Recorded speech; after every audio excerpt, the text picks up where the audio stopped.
अस्सलामुअलैकुम मोहतरम मेहमाने खुसूसी हाज़िर और मेरे प्यारे साथियों, अस्सलामुअलैकुम। मैं इस शेर के साथ अपनी तकरीर शुरू करती हूँ। दिल से निकलेंगी न मरकर भी वतन की उल्फत, दिल से निकलेंगी न मरकर भी वतन की उल्फत, मेरी मिट्टी से भी खुशबू है वफा आएंगी।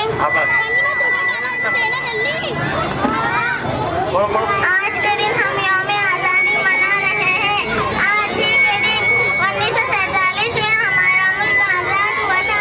अंग्रेजों ने हम पर 200 साल हुकूमत की।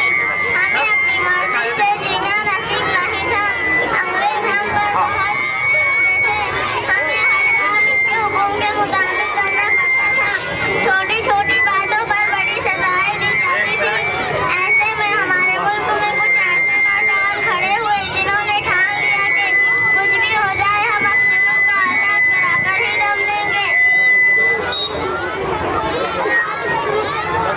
इनमें गांधी जी, जवाहरलाल नेहरू, मौलाना अबू कलाम आजाद, मौलाना मोहम्मद अली जौहर, मौलाना शौकत अली, सुभाष चंद्र बोस, भगत सिंह, अशफाकुल्लाह खान और मौलाना हजरत मोहानी जैसे हजारों अफराद थे जिन्होंने अंग्रेजों से टक्कर ली।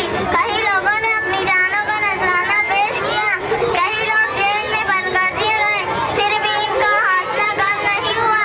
ये लोग मुसलसल लड़ते रहे। आखिर अंग्रेजों ने अपनी हार मान ली।